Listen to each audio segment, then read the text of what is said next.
Ladies and gentlemen, good day and welcome to Ceinsys Tech Limited Q2H1FY26 conference call hosted by Arihant Capital Markets Limited. As a reminder, all participant lines will be in the listen-only mode and there will be an opportunity for you to ask questions after the presentation concludes. Should you need assistance during the conference call, please signal an operator by pressing star then 0 on your touchtone phone. Please note that this conference is being recorded. I now hand the conference over to Jyoti Singh. Thank you and over to you, ma'am. Thank you, Sasha. Hello and good morning, everyone. On behalf of Arihant Capital Markets, I thank you all for joining into the Ceinsys Tech Limited Q2H1 FY26 earnings. Today from the management, we have Mr. Prashant Kamath. He is the whole-time director, vice chairman and chief executive officer. Mr. Suraj KP, he is the whole-time director and CEO. And Mr. Kaushik Kona, he is the managing director, India operations. And Dr. Abhay Kimmatkar, he is the managing director. And the CA Amit Saxena is the chief financial officer. So without any further delay, I will hand over call to Mr. Kaushik Kona, managing director, India operations, for his opening remarks. Over to you, sir. Thank you, Ms. Jyoti. Thank you and good morning, everyone. It is a pleasure to welcome you to the earnings conference call for the second quarter and the first half of the financial year 2025-26. Let me first thank our host for today's Concall, Mrs. Arihant Capital. In the interest of some of the people who may be new to the company, let me first start by giving you a brief overview of the company, followed by the performance highlights for the quarter and the half year under review. Ceinsys Tech has been recently branded as CS Tech AI, while the corporate name remains as Ceinsys Tech Limited. We are a leading technology solutions provider in the IT-enabled sector. We are acclaimed for our expertise in geospatial engineering as well as other engineering services and solutions. We offer a broad range of geospatial intelligence services, including data creation, data analytics, decision support system, enterprise web solutions. In the year 2022, the company strategically expanded into mobility sector by acquiring Allegro Technologies, a specialized engineering service provider with a strong international presence. This acquisition allowed the company to enhance its capabilities into manufacturing technology and mobility engineering solutions, covering the entire product development process and industrial automation for diverse sectors such as 2 and 3 wheelers, passenger cars, commercial vehicles, and off-highway equipments. In the year 2024, we acquired a geospatial business of VTS in USA, which was majorly operating into telecom domain. Since then, we are identifying some more targets for inorganic growth to expand our horizons into the domains where the company is already operating, that is the geospatial and engineering services and technology solutions, for which the company has already mobilized almost $228 million. We serve prestigious global clientele, including large corporates, OEMs, asset management companies, and government bodies, highlighting a robust reputation in both geospatial and manufacturing sector. With offices in India, United States, UK, and Germany, the company combines local expertise with a broad international reach. Additionally, the company is venturing into software product development and emerging technologies through a vertical focus on artificial intelligence and machine learning and embedded electronics. This vertical emphasizes the development of AI and ML-enabled applications and solutions to enhance our delivery for the existing domains at the outset, reflecting the company's commitment to innovation and maintaining a competitive edge in a dynamic technological landscape. Now, let me come to the highlights of our financial and operational performance for the second quarter and the first half ended 30th September 2025. We are pleased to report another strong quarter, our best second quarter so far, marked by record revenue and EBITDA. For the quarter under review, our operational revenue grew by 82% year-on-year to 164 crore. EBITDA grew by 112% year-on-year to 36 crore, with an EBITDA margin of 21.77%, reflecting an improvement of 310 basis points year-on-year. Net profit stood at 26 crore, representing a growth of 120% year-on-year, with PAT margins at 15.72%. This performance continues our trend of steady sequential improvement with consistent quarter-on-quarter growth for more than last 6 consecutive quarters. For the first half of the year, our operational revenue grew by 95% year-on-year to rupees 320 crore.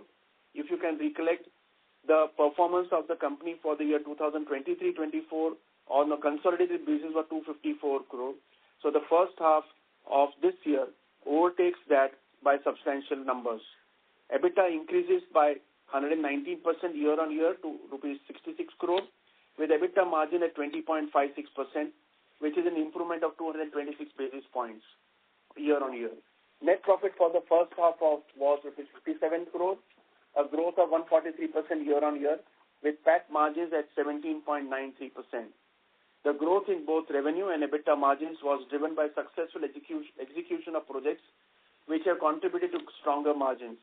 Additionally, our ongoing initiatives to improve operational efficiency have enabled us to manage higher volumes more effectively, further boosting our operational performance. As on September 25, our total order book stands at 1,092 crore, reflecting a healthy demand and strong customer confidence. We also contribute to maintain a solid financial position with an operational cash surplus of 47 crore. Execution of technology solutions projects saw 2.5-fold rise in Q2 of FY this year 25-26, rising from rupees 36 crore in the corresponding quarter last year to rupees 88 crore this quarter, underscoring strong demand and enhanced delivering capabilities. The technology solutions segment contributed 54% to the total turnover this quarter, reaffirming the company's strategic focus on the high-value digital initiatives. Our geospatial business also delivered healthy growth, driven by increased focus on water, IoT, and enterprise solutions. The geospatial and engineering services projects grew by 39% year-on-year from rupees 54 crore in Q2 of 24-25 to rupees 75 crore of this quarter, reflecting sustained demand and operational excellence. Further, our net working capital cycle stood at 160 days during this quarter, with improvements in recovery since October 25 and further expected recoveries in the next 2 to 3 months. We anticipate the cycle to reduce to approximately 120 to 130 days in the coming quarters.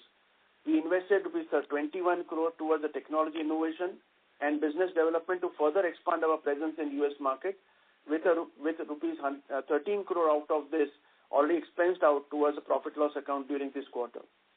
During the quarter, we secured several major contracts which underscore the strength and the diversity of our offerings. These include an AEC software development project valued at 21 crore, which also includes a 3-year enterprise license commitment, and 2 project management consulting contracts valued at 115 crore and 11 crore respectively. These wins reflect the breadth of our capabilities and our continued success in securing large and strategic projects across multiple domains. In closing, we are focused on driving growth and continuing to deliver on our commitments. We remain optimistic about the future and look forward to sharing more updates as we progress. With this, I open the floor for question and answer session. Thank you. Thank you very much. We will now begin the question and answer session. Anyone who wishes to ask a question may press star and 1 on the touch-tone telephone. If you wish to remove yourself from the question queue, you may press star and 2. Participants are requested to use handsets while Your asking a recording has question. reached the maximum length. To replay your message, press 1. To delete and re-record your message, press 3. The first question is from the line of Harshal Mehta from Ceinsys. Please go ahead. Hello, am I audible? Yes, sir, you are audible. Congratulations, sir, and congratulations to the whole team for an amazing set of numbers. Pardon my ignorance, sir, if I have missed any information regarding this question, but I just wanted some clarification regarding the ESOP allotment to Prashant, sir, and some subsequent events after that. As I believe in June 24, Prashant, sir, was allotted roughly around 650,000 options at 10 per share. And later on in Q4 FY25 Concall, Prashant sir clarified that he will be surrendering the remaining ESOPs because of the new CEO coming in. And again, in, I guess, July 25, 4 lakh more options were issued to Prashant sir at 10 per share, I guess. And recently, in the result announcement, I guess Prashant sir, so it was confirmed that Prashant sir has resigned recently. So just wanted clarity as in how are we looking at this particular scenario? As in the issue price that we are offering and in between also we have offered some ESOPs to other people also, but that too, those were subsequently at higher rates considering this particular thing. So any clarity about this if possible? Sure. If I can just submit. First of all, let me clarify, the ESOPs to all so far has all been allotted only at par. They have not been any differential pricing. That's point number one. The second point is Prashant sir has been granted the balanced ESOPs during the June 2025, which is part of the deliverables to him. It is only in respect of the future ESOPs which were expected are not going to be given to him because he himself has clarified that he will be active with the company till December 25, and thereafter Suraj sir, who is already been appointed on the board, will take over as a part of the operating the CEO of the company, of the group. So there is absolutely no confusion. It is only whatever was committed and based on his performance, whatever was due has been allotted.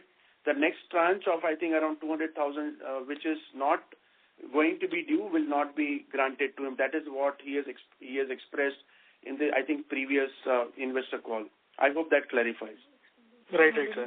And sir, just one small thing. I guess previously also when those ESOPs were allotted, so whenever there was notification regarding any kind of KMP selling this particular shares, and the stake was substantially decreased over the time. So just to highlight, if possible, then this can be addressed for future communication if possible. So, sir, whatever communications are required of the allotment has already been made. The last allotment which was made and due was already communicated. Not related to allotment, sir. I was saying about the selling of shares. So I don't think selling of share is what we are required to be providing to the investors, because it is once the shares are allotted, it is up to the shareholder whether he wants to retain or he wants to sell. However, as of now, also he holds substantial shares, which you can see from the shareholding list which is already been filed for 30th of September. Okay. So as I said, there is no lock-in for any of the ESOP shares once allotted, and it is up to the allottee whether to retain or not to retain. Absolutely, sir. So I was under that impression that might be if any KMP is selling, then there should be any kind of notification. That's why wanted to add it. Thank you so much, sir. I understand. I don't think there is any obligation to that. Thank you. Okay, sir. Congratulations, sir, once again for great set of numbers. Thank you. Thank you. Thank you. Thank you very much. The next question is from the line of Jyoti Singh from Arihant Capital Markets Limited. Please go ahead.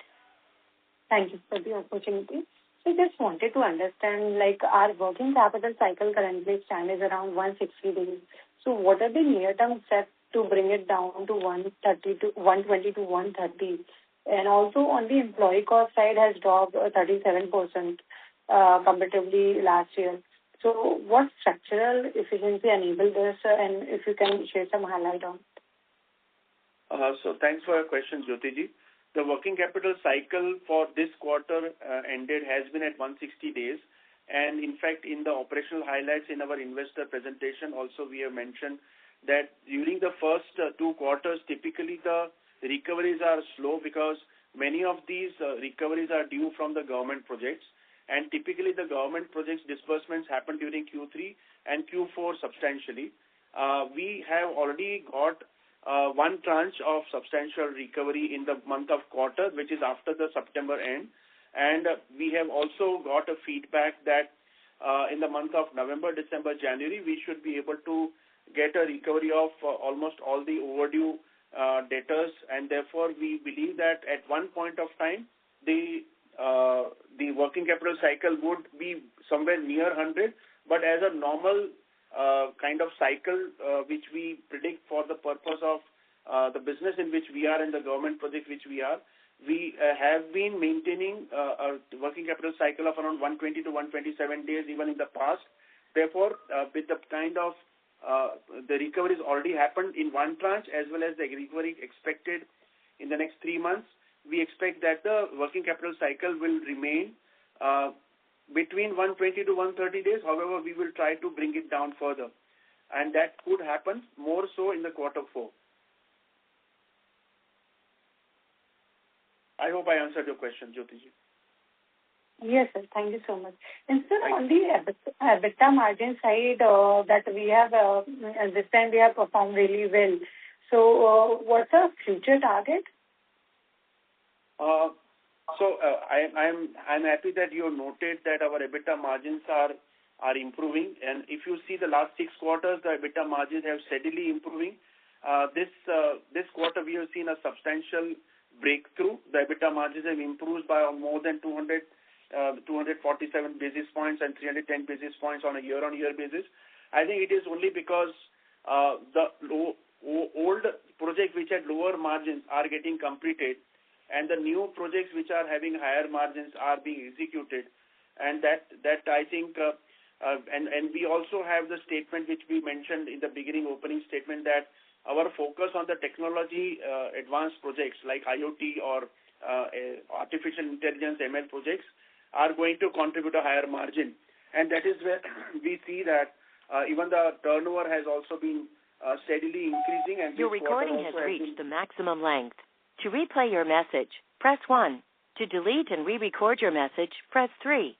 For delivery options, press 4.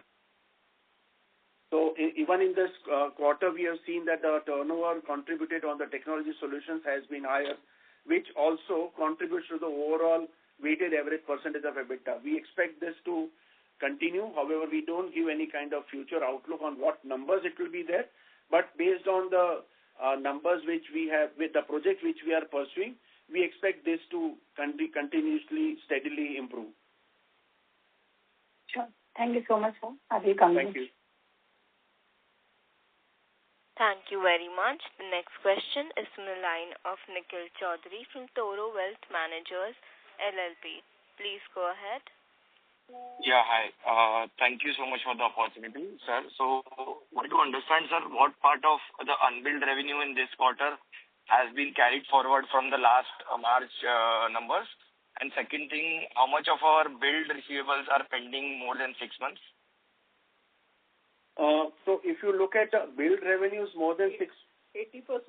Actually, our 80% data which we have is less than 6 months only. Okay. So balance 20% is 10% is more than 6 months, and rest all is more than 1 year. So 80% of the chunk of data is less than 6 months. Okay. And what about these 20%? Like when do we expect to get them? Sir, it is expected that we will be getting funds more in the month of March and February, where most of the government departments do get funds. So we will be getting, we will be able to recover this during the financial year end. Okay. And what part of the unbilled revenue that was there in March has been carried forward in this year? This half. Unbilled revenue is never like that. It has been carried forward because it is a continuous process. UBR gets generated and the billing also is being done. So there might be a normal chunk or small projects might be there where further billing or something is stuck which is continuous, but that is not the major chunk.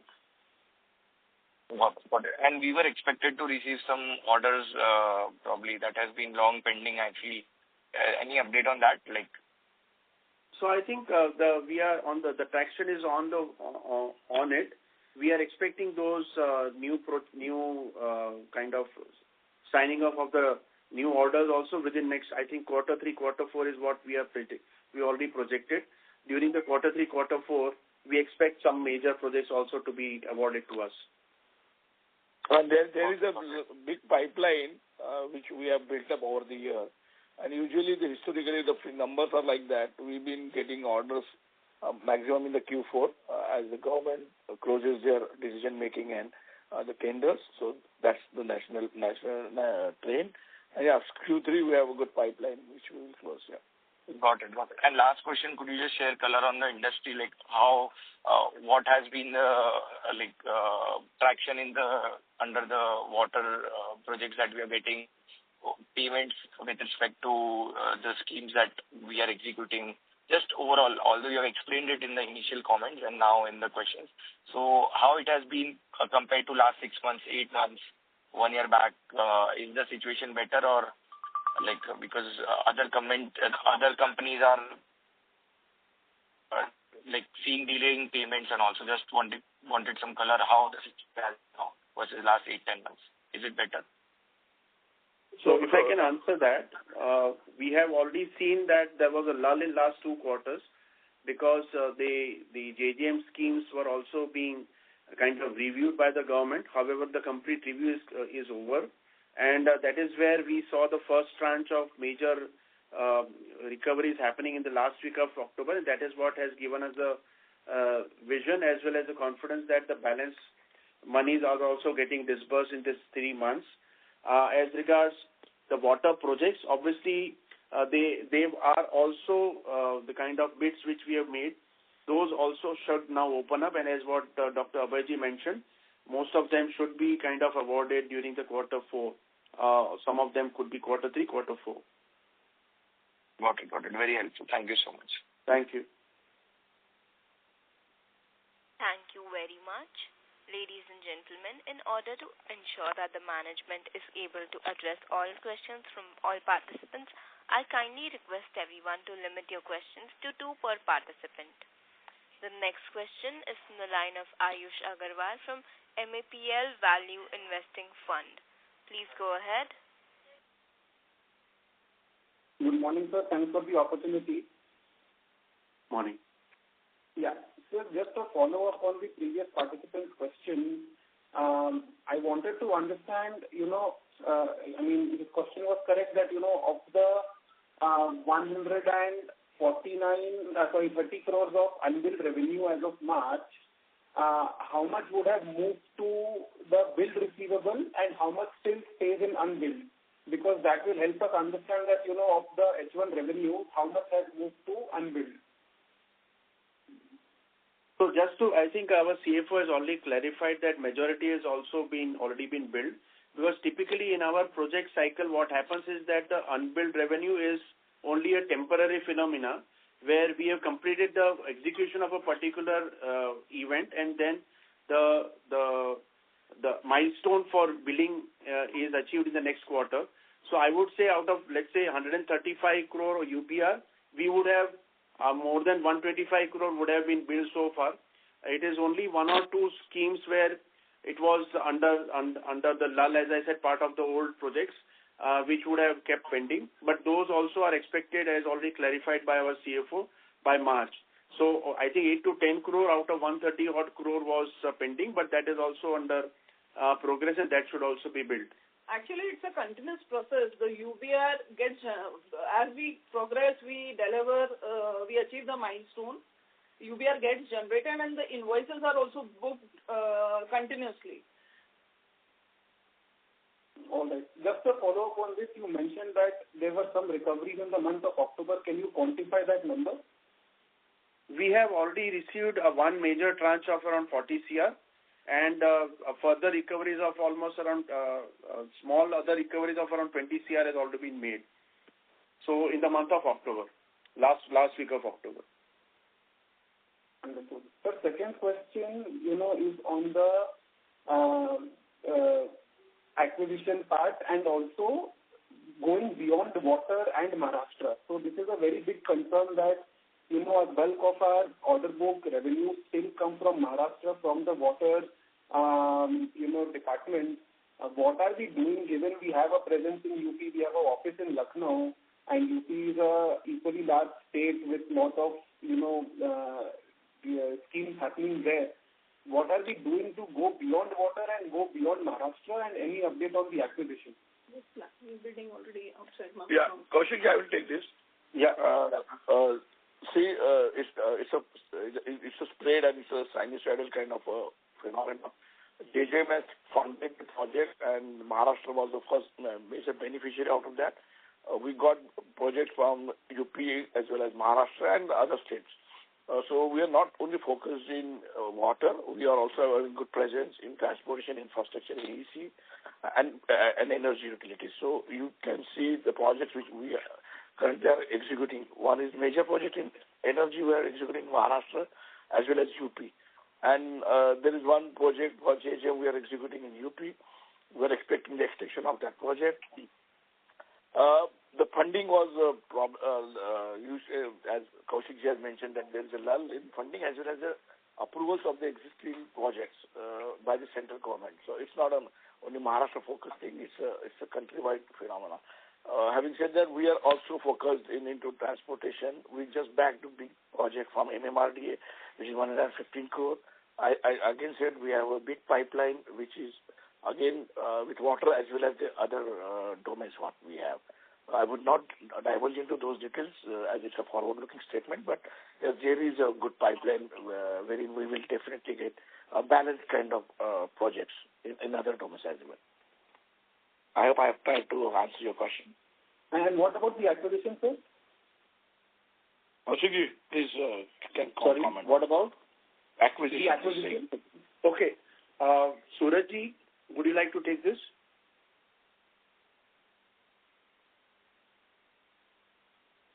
Okay, I think is so acquisitions we have been working quite actively since last 3 quarters or 4 quarters. As already explained last time, 2 of the targets have been kind of on the complete due diligence part. We are expecting some kind of way forward within next 1 or 2 months. Hopefully by quarter 3 or quarter 4, we will be able to give some kind of announcement about the acquisitions which we have been pursuing. And as already clarified in the past, the acquisitions will be in the same field of the business segments which we are into, which is one is into the geospatial engineering solutions, second is into the technology upgradation. So we are focusing on that. Understood. Sir, one final question from my end. On the standalone part, we are doing very wonderful execution, but on the Concall level, we are losing almost 6-7 crores of EBITDA every quarter. And that's a significant chunk. It becomes 25 crores on a yearly basis. So when can we expect... Sir, sorry to interrupt. Can you please come again in the queue? Just a final question. It's almost complete, madam, please. Okay. It's sir may allow. Yeah, thank you. Okay. No, it's sir, I was just let you know. I got it. So, let me attempt to answer this. We have also clarified that the subsidiary which has not been reporting positive performance is only because we are investing heavily into the business development over there. So the kind of EBITDA losses which you see are more to do with investment into the business development and some of the efforts into the IP which we are expensing out. So if you look at this quarter also, we expensed out around 7-8 crores, and that is what has been happening in last 2-3 quarters because we are substantially investing into the business development in US market. The result of this is what we are expecting, as we already clarified in the previous investor call, in the quarter 4 of this year and quarter 1 of the next year onwards, we should see a bigger pipeline. There are certain large contracts which are under negotiation also over there, and we expect to kind of give some kind of update on that in the quarter 4. So the investments which are happening and the standalone results are better than the consolidated. Your observation is right, but I think what is the EBITDA negative is more of investment rather than expenditure. Thank you so much, sir. Thank you very much. The next question is from the line of Keshav from Niveshai. Please go ahead. Yeah, thanks for the opportunity. So my question is like the trade receivables has risen to about 131 crores. So if you can elaborate on the average payment terms with the suppliers and the credit period we typically operate on. So that if you could give some color on that. So thanks for your question. I think your observation is correct. The trade receivables are about 130 crore. And we also clarified... trade payables. I'm talking more trade payables. Yeah, that's correct. So it is all, first of all, these are based on the deliverables which are, as per the milestone, the invoices are raised. All the receivables have typically payment within 30-45 days. It is only because of most of these receivables are towards the government projects, where because of the funding which they have not been able to secure from the central government, that the funding was delayed and therefore the debtors are there.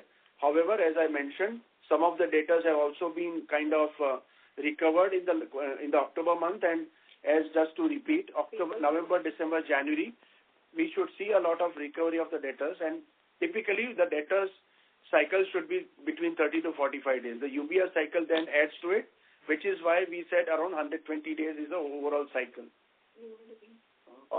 Sir, actually, my question was towards the trade payables to the supplier. Okay. I am hearing as trade receivables. Okay. So trade payables are those payables which are linked to the receivables.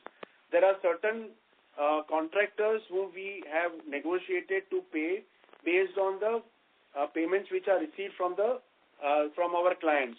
So if you see, the total creditors have also gone up, and the total creditors have gone up by almost 100 crores, while the total receivables have gone up by around 140 crores. So these creditors which have gone up is only because of the increase in creditors by around 58 crores, which are linked to the back-to-back payments. So once we receive the payments from the clients, the payments will be made. I think we have cleared a major chunk of payments in the month of October. Yeah. Got it. I hope we answered your question.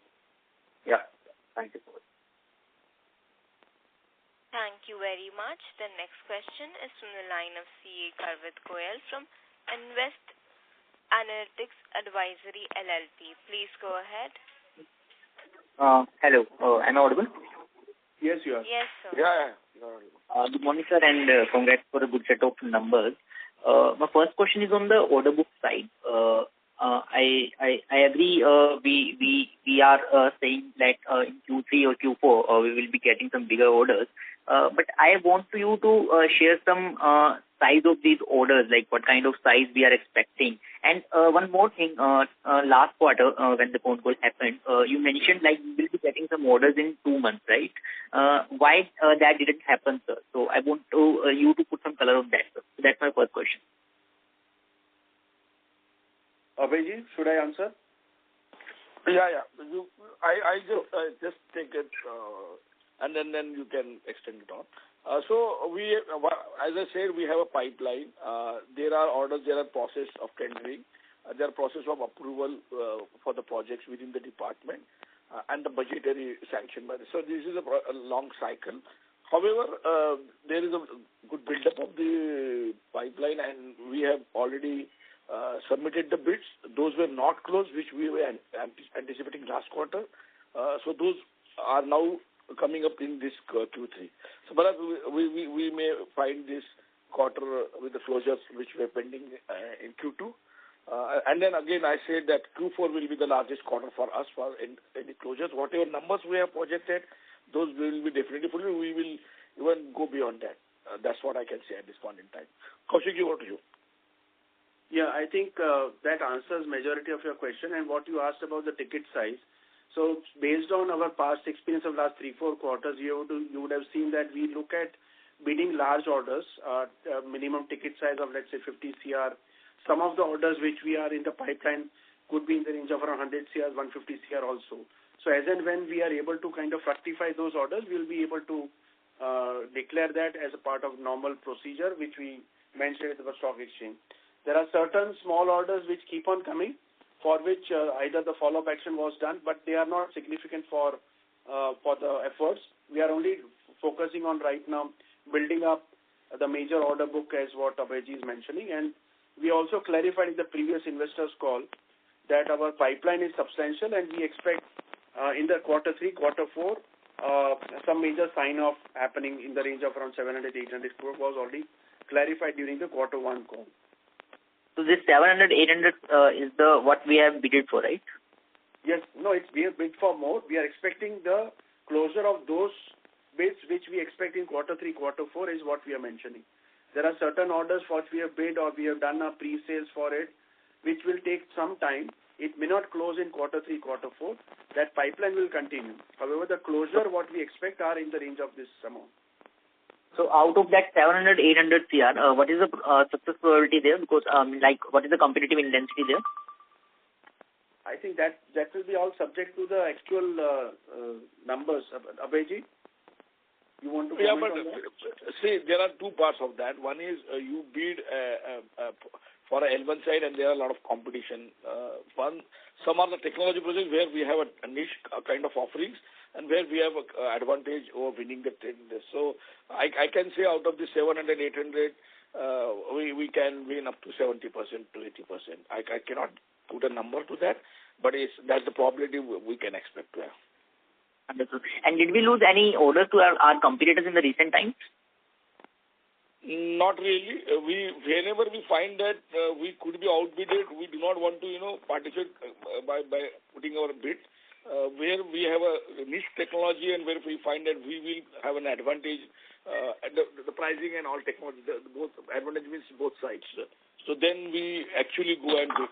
So we do a lot of due diligence. We do not bid every project. There are so many projects and there are so many players that come, but we have a very niche kind of offerings and we have capabilities and unique advantage or others. Those we bid.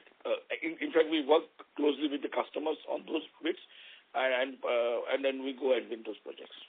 I hope that answers your question. Got it. And so lastly, on the inorganic acquisition, last time we said about we will be doing it by December. We will be announcing something. But now we are saying it will be in Q4. So I'm not able to understand why this delay is happening, sir, or quarter. Sir, I think I clarified I didn't say quarter 4. It should happen in next 1 or 2 months. So I am not able to pinpoint a specific timeline by which it should be closed because it's a large exercise. It requires complete due diligence. We don't want to just venture to acquire a company just for the sake of it. And I think we are taking all the necessary precautions so that we sign off a deal which is favorable for us. So hopefully we should get something in December. Otherwise, we'll keep track of it and then we'll communicate in the next investors call. Thank you very much, sir, and all the best for the future. Thank you. Thank you. Thank you very much. The next question is from the line of Darshil Jhaveri from Crown Capital. Please go ahead. Hello. Good morning, sir. Morning. Hello. Hopefully I'm audible. Yeah. So a lot of people have asked the question that I wanted to ask for. So just two parts from my end, sir. So the order info that we are saying that 700, 800. So we maintain that JGM scheme 400 crores and the rest scheme 400, right? That's the number one question that I have. Yeah, I think that's correct. Those are the indications which we had already provided. We are right now not making any changes in those estimates. Okay, fair enough, sir. So, sir, just to elaborate on that, sir, so JGM, I don't know if a lot of peers or anyone else is starting to get orders. So, is there a possibility that, it's even further delayed because it's not even in our hands? We may have bidded for it, but if the government doesn't allocate, then we cannot do anything. So, is it a possibility that this year it might be just 400 crores and that JGM project we might get it in FY27 because we are not in the market, you were there, so we could very be grateful to hear your perspective on it because yeah. Abhayji, would you like to take it? Yeah.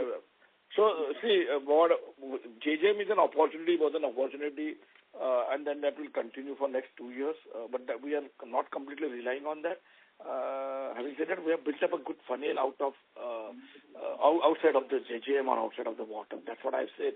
We have very good funnel in the energy segment and in the municipal segment. So a lot of projects we are buying, we would probably get, and then what the number we have committed or what we internally what we have decided what we should do, that we are very much on the plan, and we would be closing all those.